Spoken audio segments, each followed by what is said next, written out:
using index notation, so using index or what is commonly known as tensor notation. So those of you that have done work in general relativity or worked with tensors in physics before know all about index and tensor notation. To derive, the least squares coefficients. So my reason for doing this is that a lot of textbooks that talk about least squares regression or linear regression and try to explain where the coefficients come from for the regression model, or the parameters for the regression they're also called. They don't ever kind of explain how to explicitly derive these parameters. And what ends up happening is that they just kind of say, oh, you just take some derivative of some matrix equations and then you get the result. But it's actually much more involved than a lot of books say.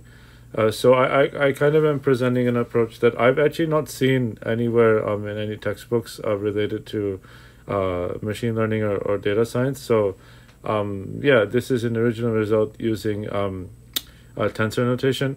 So the basic idea is that you have your input vector. So let's say it's a machine learning problem, and you have your input vector, which I will call, let's say, capital XT, and you have P predictors, let's say, and then your linear regression model, let's call it f of x, takes the form, let's say, beta naught plus summation, let's say j equals 1 to p of xj bj. Now it's constructive to write this in Einstein summation convention, so upper and lower indices are summed.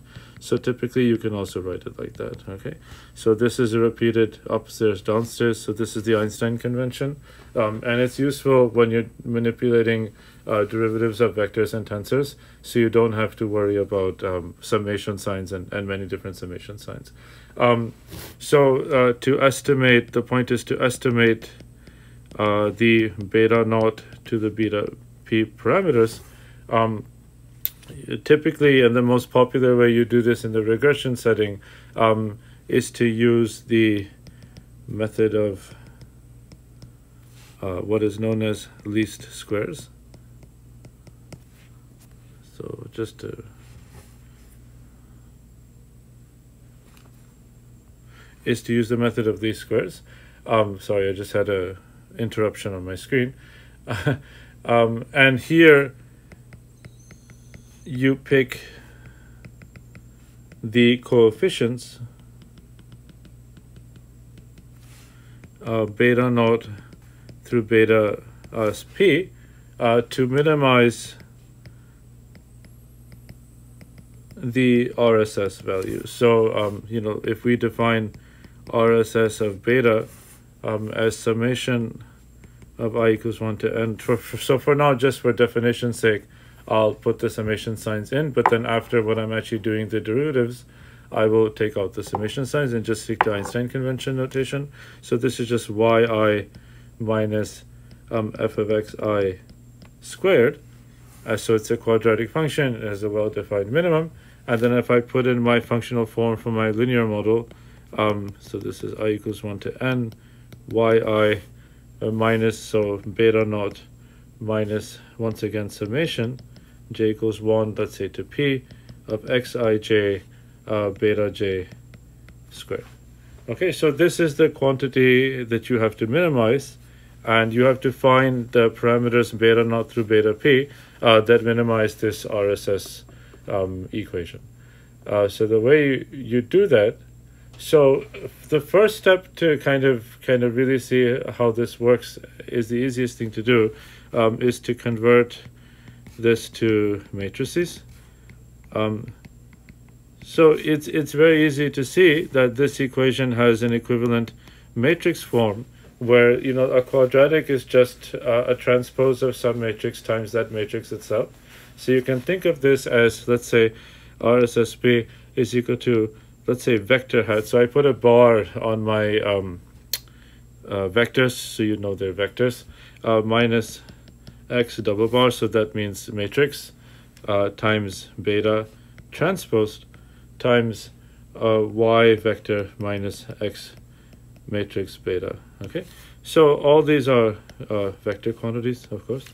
Okay, so here, our x is the n by, let's say, p plus 1, where p is the number of predictors. You have a matrix with each row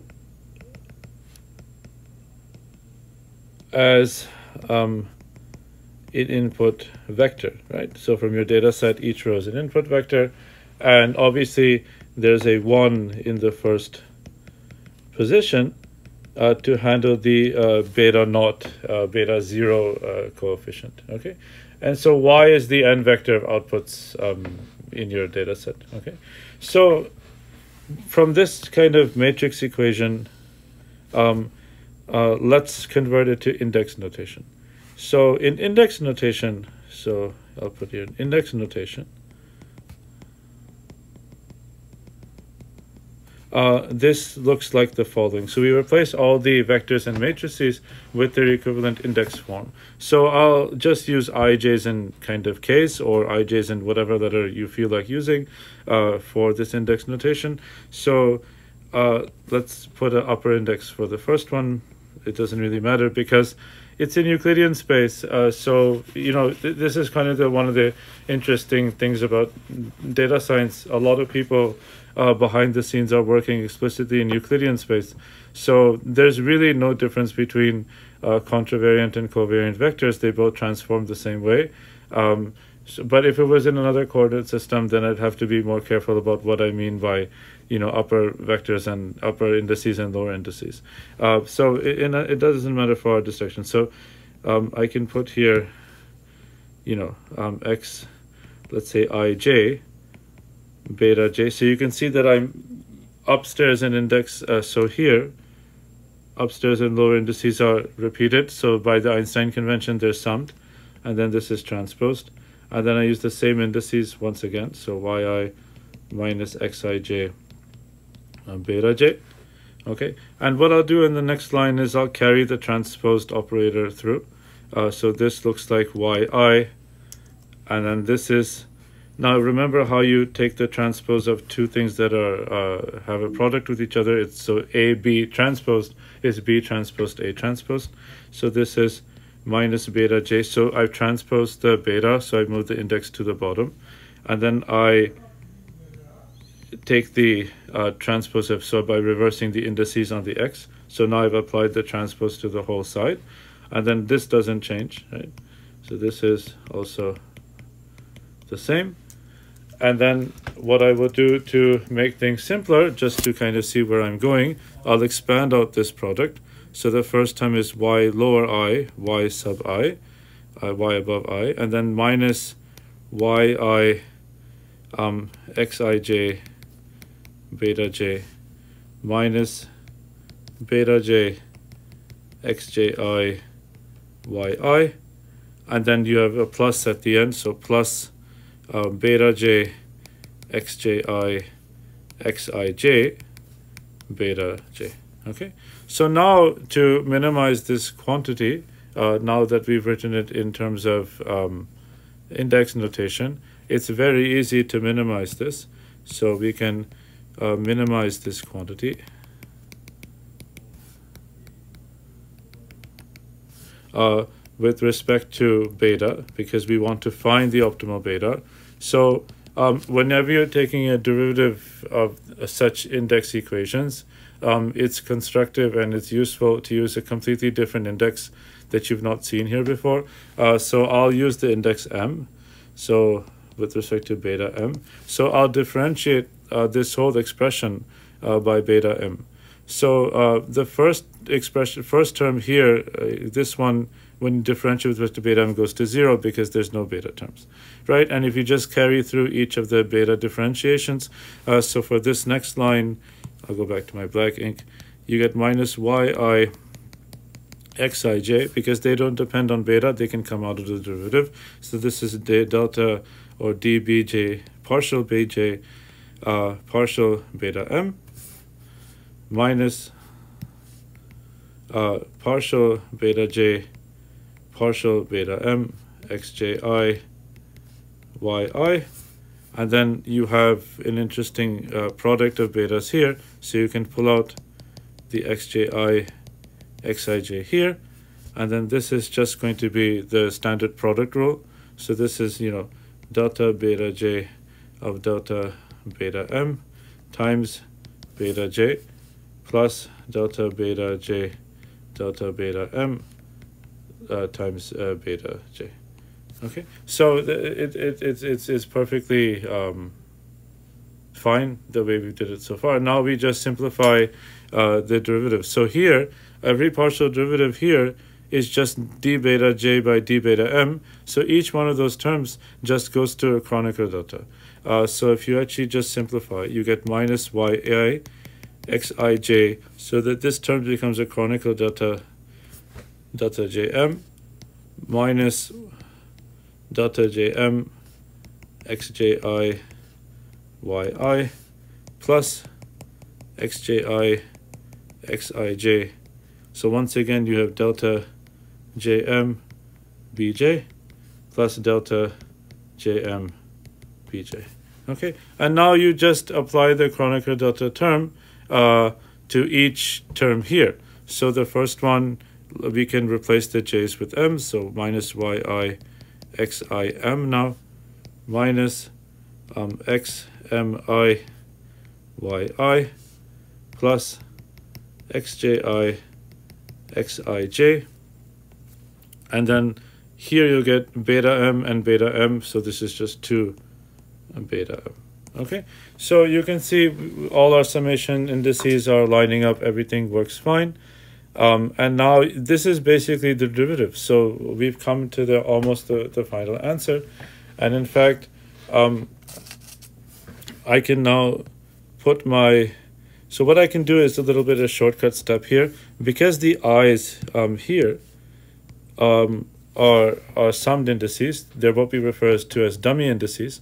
So I can actually swap the indices on the I and the m, and then swap the m on the summation, and you get the equivalent result. So this is exactly the same thing as writing minus ym xmi minus xmi.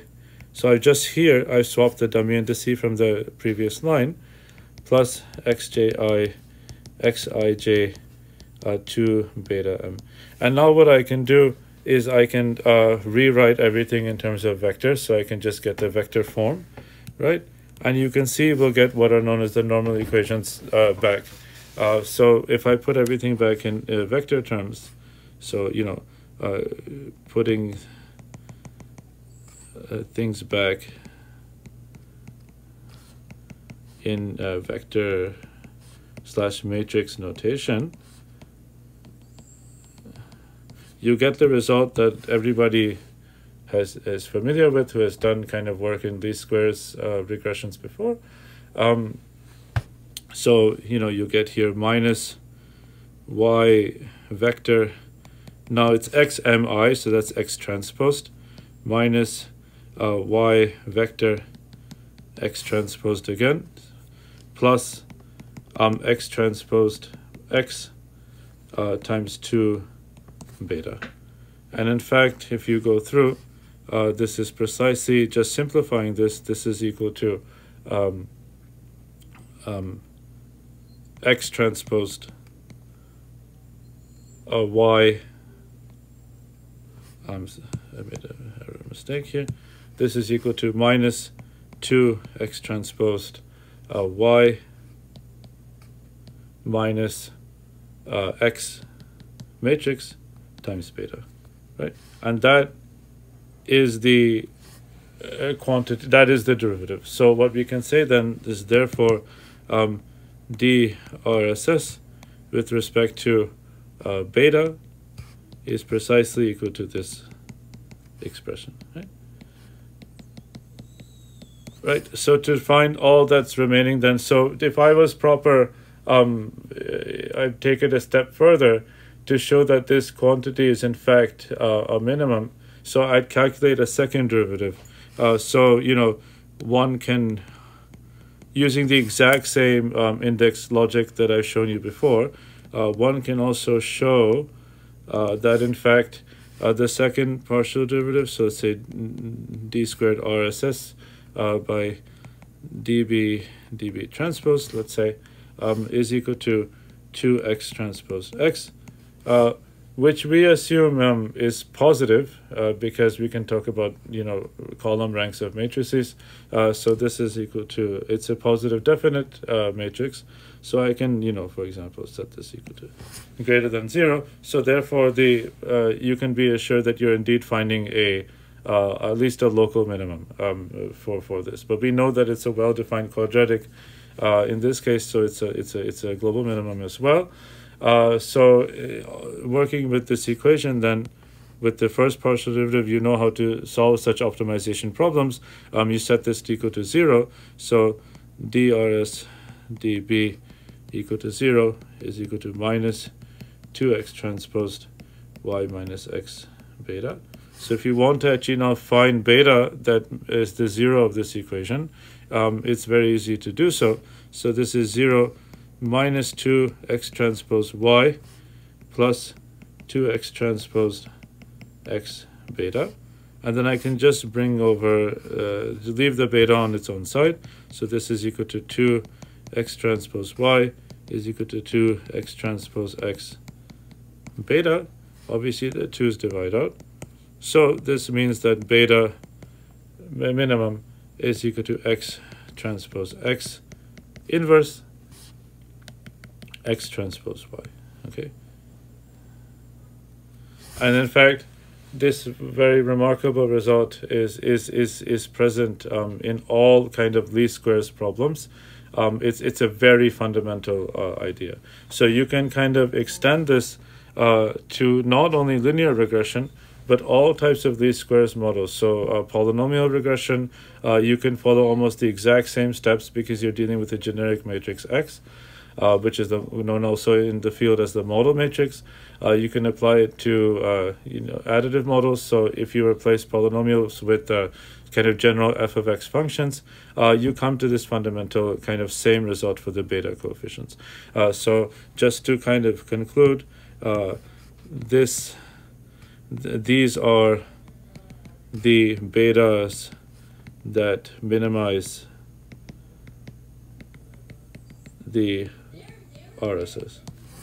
Okay, so yeah, thanks for watching. So you can see that the very kind of convenience and ease of derivation just by using index notation to derive these least squares coefficients. All right, thank you for watching.